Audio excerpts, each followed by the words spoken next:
Hello दोस्तों, ब्रह्मचारिणी का अर्थ तप की चारिणी यानी तप का आचरण करने वाली देवी का यह रूप पूर्ण ज्योतिर्मय और अत्यंत भव्य है।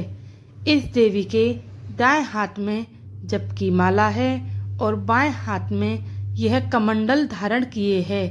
पूर्व जन्म में इस देवी ने हिमालय के घर पुत्री रूप में जन्म लिया था और नारद जी के उपदेश से भगवान शंकर को पति रूप में प्राप्त करने के लिए घोर तपस्या की थी। इस कठिन तपस्या के कारण इन्हें तपश्चारिणी अर्थात ब्रह्मचारिणी नाम से अभिहित किया गया।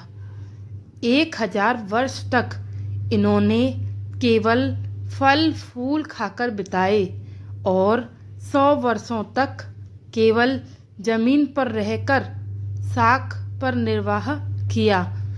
कुछ दिनों तक कठिन उपवास रखे और खुले आकाश के नीचे वर्षा और धूप के घोर कष्ट सहे।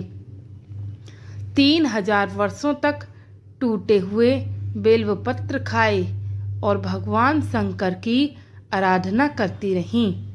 इसके बाद तो उन्होंने सूखे बेलपत्र खाना भी छोड़ दिया था। कई हजार वर्षों तक निर्जल और निराहार रहकर तपस्या करती रहीं। पत्तों को खाना छोड़ देने के कारण ही इनका नाम अर्पणा नाम पड़ गया। कठिन तपस्या के कारण देवी का शरीर एकदम क्षीण हो गया था।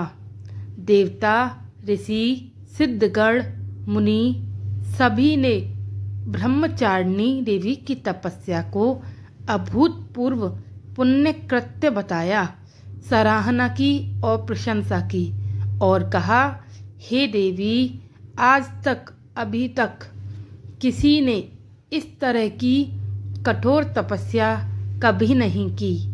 यह तुम्ही से ही संभव थी। तुम्हारे अलावा अभी तक किसी ने भी नहीं की।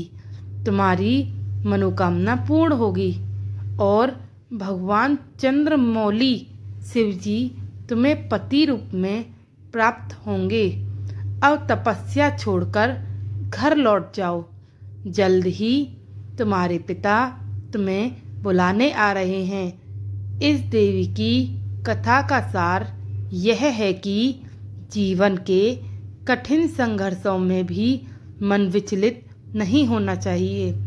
माँ ब्रह्मचारिणी देवी की कृपा से सर्व सिद्धि प्राप्त होती है।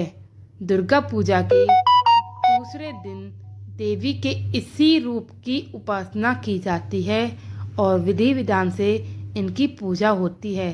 धन्यवाद दोस्तों, और कहानी कैसी लगी ज़रूर बताएं। कमेंट करें, लाइक करें, शेयर करें, सब्सक्राइब करें। धन्यवाद।